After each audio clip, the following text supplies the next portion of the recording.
P and Q or negation P is equal to असा आपला आता क्वेश्चन. तर अँड आणि ऑर आले तर आपण डिस्ट्रीब्युटिव्ह लॉ अप्लाय करण्याचा प्रयत्न करतो. अगोदर काय करूया, कम्युटेटिव्हने निगेशन पी ला आपण इकडे घेऊया. So we can write negation P or P and Q.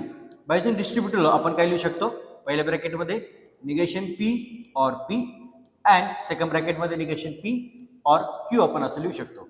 आता ऑर मध्ये काय असतं, फॉल्स फॉल्स फॉल्स बाकी सगळे ट्रू. ही केस कधीच फॉल्स फॉल्स येणार नाही, म्हणजे याचा आन्सर आलं true. And negation P or Q.